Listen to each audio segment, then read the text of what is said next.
ಜಿಲ್ಲೆಯ ಸಾಹಿತಿಗಳು, ಸಾಹಿತ್ಯಾಭಿಮಾನಿಗಳು, ಸಂಘಟಕರು ಹಾಗೂ ಜಿಲ್ಲೆಯ ಎಲ್ಲಾ ಕನ್ನಡದ ಮನಸ್ಸುಗಳು ಬೆಂಬಲ ನೀಡಬೇಕೆಂದು ತಾಲೂಕು ಕನ್ನಡ ಸಾಹಿತ್ಯ ಪರಿಷತ್ ಅಧ್ಯಕ್ಷ ಎಚ್.ಎನ್. ಲೋಕೇಶ್ ಮನವಿ ಮಾಡಿದರು. ಪಟ್ಟಣದ ಗಣಪತಿ ಪೆಂಡಾಲಿನಲ್ಲಿ ಆಯೋಜಿಸಿದ್ದ ಜಿಲ್ಲಾ ಕನ್ನಡ ಸಾಹಿತ್ಯ ಪರಿಷತ್ತಿನ ಅಧ್ಯಕ್ಷ ಸ್ಥಾನದ ಆಕಾಂಕ್ಷಿಯಾದ ಅವರು ತಾಲೂಕಿನ ಹಿರಿಯರ, ಸ್ನೇಹಿತರ, ತಮ್ಮ ಹಿತೈಷಿಗಳನ್ನು ಒಗ್ಗೂಡಿಸಿ ಹಮ್ಮಿಕೊಂಡಿದ್ದ ಪೂರ್ವಭಾವಿ ಸಭೆಯಲ್ಲಿ ಸೇರಿದ್ದ ಅಪಾರ ಜನಸಂಖ್ಯೆಯನ್ನು ಉದ್ದೇಶಿಸಿ ಭಾವುಕವಾಗಿ ಮಾತನಾಡಿದರು. ನಾನು ಶಿಕ್ಷಕನಾಗಿ ನಿರಂತರ ಶಿಕ್ಷಕರ ಸಂಘದ ಅಧ್ಯಕ್ಷನಾಗಿ, ತಾಲೂಕು ನೌಕರರ ಸಂಘದ ಅಧ್ಯಕ್ಷನಾಗಿ ಶಿಕ್ಷಕರ ಹಾಗೂ ತಾಲೂಕು ನೌಕರರ ಹಿತವನ್ನು ಕಾಪಾಡುವಲ್ಲಿ ಕೆಲಸ ಮಾಡಿದ್ದೇನೆ. 2 ಬಾರಿ ಕನ್ನಡ ಸಾಹಿತ್ಯ ಪರಿಷತ್ತಿನ ತಾಲೂಕು ಅಧ್ಯಕ್ಷನಾಗಿ ಕನ್ನಡ ಕಟ್ಟುವ ಹಾಗೂ ಕನ್ನಡದ ಸೇವೆಯನ್ನು ಎಲ್ಲರಿಗೂ ಮೆಚ್ಚುವಂತೆ ನಿರ್ವಹಿಸಿದ್ದೇನೆ. ಪರಿಷತ್ತಿನ ಅಧ್ಯಕ್ಷ ಸ್ಥಾನಕ್ಕೆ ಮುಂಬರುವ ದಿನಗಳಲ್ಲಿ ನಡೆಯುವ ಚುನಾವಣೆಗಳಲ್ಲಿ ಸ್ಪರ್ಧಿಸುವ ಆಕಾಂಕ್ಷಿಗಳು ಈಗಾಗಲೇ ತಮ್ಮ ಸ್ಪರ್ಧೆಯನ್ನು ಪ್ರಕಟಿಸಿರುವ ಹಿನ್ನೆಲೆಯಲ್ಲಿ ತಾಲೂಕಿನ ಮತದಾರರ ಅಭಿಪ್ರಾಯದಂತೆ ತಾವು ಸ್ಪರ್ಧೆಯಲ್ಲಿ ಇದ್ದೇನೆ ಎಂದು ತಿಳಿಸಿದರು. ಸಭೆಯಲ್ಲಿ ನೆರೆದಿದ್ದ ಹಿರಿಯ ಸಾಹಿತಿಗಳು, ಸಂಘಟಕರು, ಹಿತೈಷಿಗಳು ಹಡನಹಳ್ಳಿ ಲೋಕೇಶ್ ರವರು ಇದುವರೆಗೂ ಮಾಡಿರುವ ಜನಪರ ಕಾರ್ಯಗಳನ್ನು ತಿಳಿಸಿಕೊಟ್ಟರು. ಮುಂದಿನ ದಿನಗಳಲ್ಲಿ ಜಿಲ್ಲಾದ್ಯಂತ ನಾವು ನಿಮ್ಮ ಬೆನ್ನಿಗೆ ನಿಂತು ಚುನಾವಣೆಯಲ್ಲಿ ಮತ ಹಾಕಿಸಿ ಗೆಲ್ಲುವುದಾಗಿ ವಿಶ್ವಾಸ ವ್ಯಕ್ತಪಡಿಸಿದರು.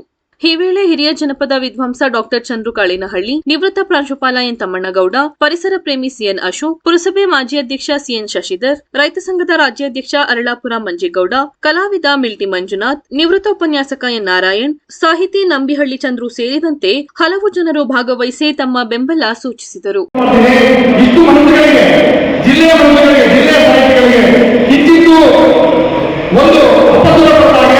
ಪ್ರಾಮಾಣಿಕವಾಗಿ ಸಾಹಿತ್ಯ ಪರಿಷತ್ತಿನ ಹೆಚ್ಚು ಕಾಲ ನಾನು ನಿವೃತ್ತಿ ಶಿಕ್ಷಕ, ನನಗೆ ಸಮಯ ಇದೆ, ಸಾಕು ಭಗವಂತ ಆಸ್ತಿ ಹಣ ಎಲ್ಲವೂ ಮೊದಲು ಸೇವೆ ಮಾಡಿ ಜನರೊಟ್ಟಿಗೆ ಜೀವನ ಮಾಡಿ ನನ್ನ ಈ ಬದುಕು ಊಟನ್ನ ಸಾಧನೆಗೊಳಿಸಬೇಕಾಗಿ ಬದುಕಬೇಕು ನಮ್ಮ ಸ್ಥಿತಿಯಲ್ಲಿ ನಿಮ್ಮೆಲ್ಲರೊಟ್ಟಿಗೆ ಸೇರಿ ನಿಮ್ಮೆಲ್ಲರ ಸಹಕಾರಕ್ಕೆ ನಾನು ಅಭಾರಿಯಾಗಿದ್ದೇನೆ ಹೇಳ್ತಾ ನಾನು ಹೆಚ್ಚು ಮಾತನಾಡಿ ಹೆಚ್ಚು ಸಮಯನ ಅವರ ನೀಡಿದರೆ ಎಲ್ಲರೂ ಮುಂದೆ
ಇದೊಂದು ಐತಿಹಾಸಿಕ ಸಭೆ.